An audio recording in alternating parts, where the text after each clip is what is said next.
Hey guys, this is Anime Ball Z here, and today we're going to be doing the opening part of What If Vegeta Turned God in the SAIYAN saga, or What If Vegeta Turned God early. Please like the video if you haven't already, and subscribe. It's totally free and you can unsubscribe whenever you want. This is a what if that I've been thinking of for a little while now, and on the community post I asked you guys if you wanted to see it, and from the results you guys clearly wanted this. There's nothing much else I'd like to say in the intro, so without further ado, let's get into the video.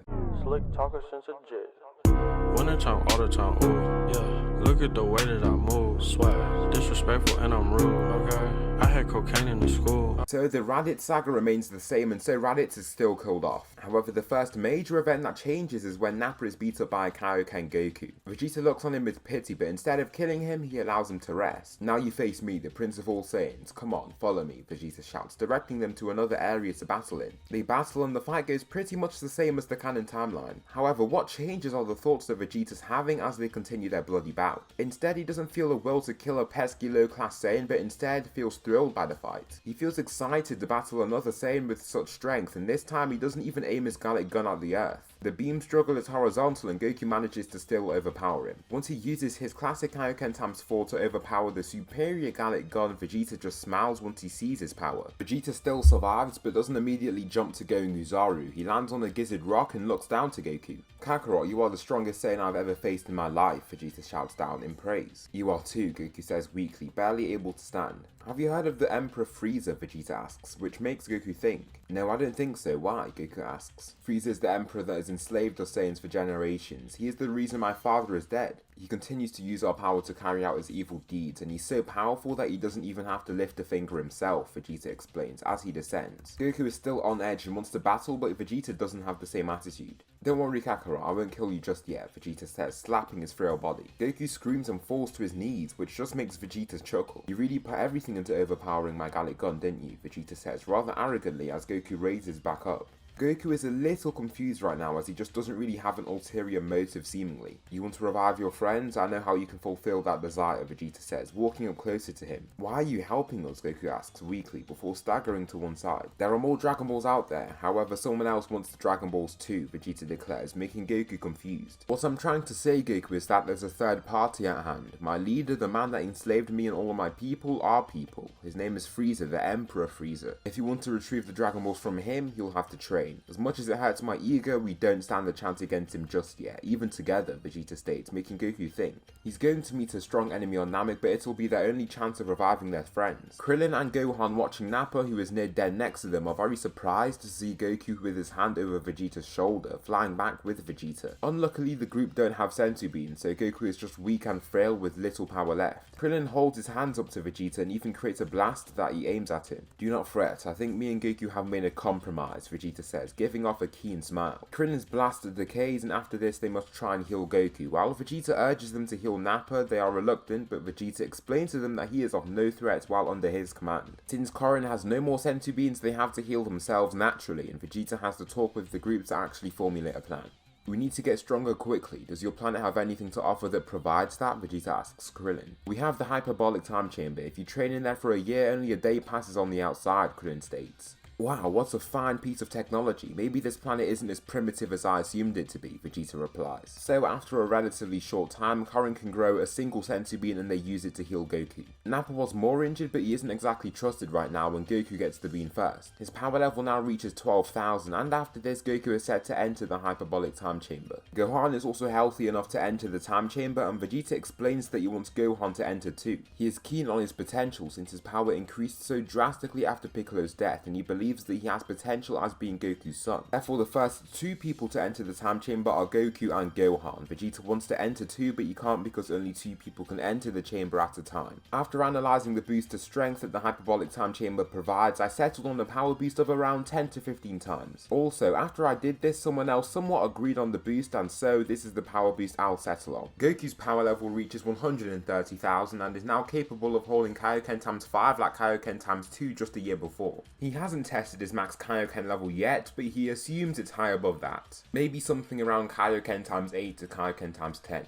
Gohan's power level raises from 2,800 all the way to 50,000. That is quite an unnatural boost in strength, but I think it's quite fitting for Gohan, who has amazing potential as a Saiyan. With another senzu bean being grown, Nappa is reluctantly healed, and the next people to enter the time chamber are Vegeta and Nappa.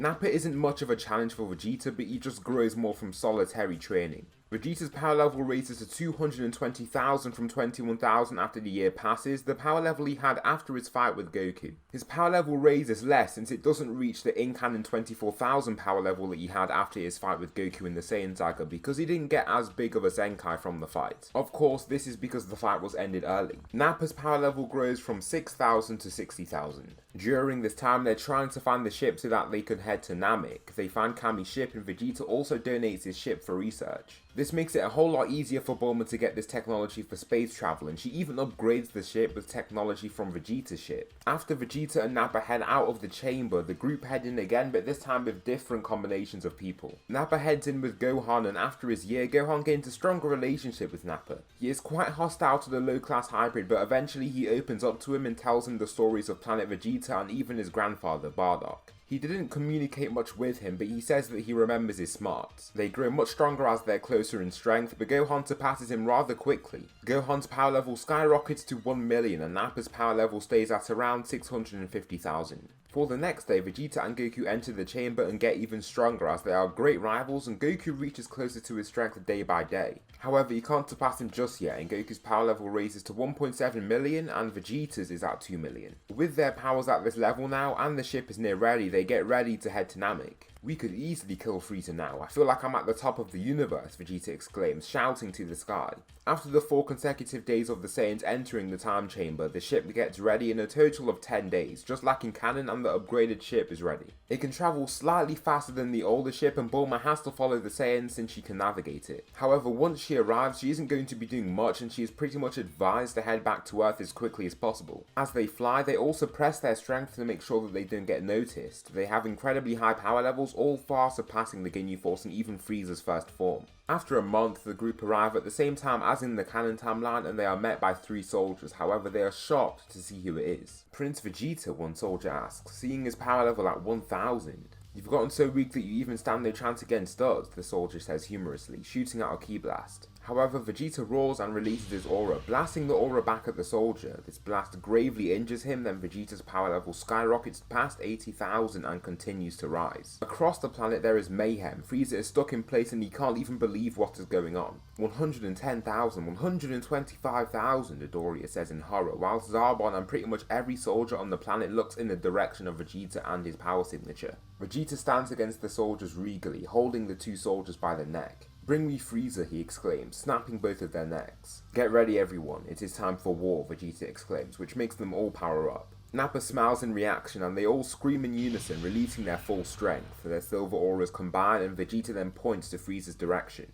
I sense his key signature, that's Frieza, Vegeta shouts, before blasting away in that direction with his Saiyan comrades. They fly in that direction and cover distance incredibly fast. As they travel, the water below them blasts up and violently, and in only seconds they arrive in front of Frieza. Zarbon, Midoriya, leave this place at once. Even the Ginyu Force can hold a flame to these guys. I'll defeat these Saiyans now, Frieza says, stepping out of his pod. I don't know how you Saiyans have gotten so strong, however it won't be enough to face me, Frieza explains, flying up to reach the same level as them. Nappa, take him on, you won't require us, Vegeta states arrogantly, making Nappa fly forward. After those years of you enslaving me, I won't stand for it anymore. I'll defeat you and put you 6 feet under, Nappa exclaims, powering up to his full strength. Let's go, Frieza, Nappa shouts, before diving forward to engage in combat with the Emperor. Before he can throw an attack of his own, he is punched right in his face and sent hurling through a hill due to the force behind the attack. Once Frieza lands, he dusts himself off and feels a nasty bruise across his face. The fact that Nappa might actually be stronger than him quite frankly enrages him, but he isn't willing to transform yet. He flies right back up toward Nappa and tries to punch him, but he blocks his first punch. Frieza flies around his burly arms and tries to strike him in the side of his body, but he is not successful. Nappa dips back and away from this kick before before launching his full power mouth beam. Frieza is forced to block since it's so fast, and once he is revealed, he is roughed up and bruised, and one of his shoulder pads is now shattered. "You're finished now, Frieza. Us Saiyans have triumphed over you," Nappa exclaims, laughing as he feels himself actually performing better than Frieza. "Is that so?" Frieza replies with a keen smile. After this, his body starts morphing in weird ways, and the Saiyans watch in horror. Frieza is revealed in his new second form that is more like Nappa in size. Nappa, after seeing this transformation, still believes that he can beat Frieza, and so they continue their battle. Nappa lands 2 punches to the opponent's face, but Frieza doesn't look concerned. He does get moved by each strike, but he isn't really injured. Frieza then darts forward and punches Nappa in the gut before spinning and slamming him away with his tail. Nappa falls back and feels some serious pain stemming from the points of impact, but Vegeta then signals for him to stop. "He's too much for you now. Kakarot's son, step in," Vegeta states, extending his arm toward the Emperor. Gohan nods before flying forward slowly and powering up. He uses the hate he has for such an evil person and remembers the stories that Nappa told him. "Get him, kiddo," Nappa thinks, watching on. Gohan zooms forward and uses his agility to swerve past any incoming attack from Frieza. Then he strikes Frieza in his back and forces him forward. Frieza is very annoyed since this little kid has hit him so hard, and so he reaches out his tail to grasp onto him. He does latch onto him initially, but Gohan uses raw strength to free himself from his grasp. Since his movements are so slow as he tugs at the tail, he pretty much stays in place, then Frieza takes his chance to strike. "You Saiyans have really made me use this form. I will make sure to take all your lives," Frieza declares in rage. "Well, that means you'll have to get past me first," Gohan shouts, charging right back into battle. The two continue fighting and they are bang on equals. Gohan possesses superior speed while Frieza beats him in raw strength. Also, since Gohan is so nimble and small, it's harder for Frieza to land his attacks. Eventually, Frieza retreats more than 30 meters, then begins his next transformation. He pushes even further and feels his body transforming even more, then he enters his next third form. For the sake of keeping things simple, I'll say the power level of his third form is 2 million. We don't know the power level of this form, but I wouldn't be surprised if it's around 2 million in terms of strength. With the form, you're getting through many stages of my plan, Frieza. Kakarot, Vegeta says, making Goku fly forward and past Gohan. "I present to you a powerful Saiyan in his own right, almost as powerful as I, and more than enough to defeat you," Vegeta declares, with his arms crossed. Little does he know, Goku could just use Kaioken and overpower him, even when he uses his Uzaru form. "You will be facing me now." So that will conclude the opening part of What If Vegeta turned good in the Saiyan saga. Please tell me something you liked about this What If, or something that I should improve on for the next part.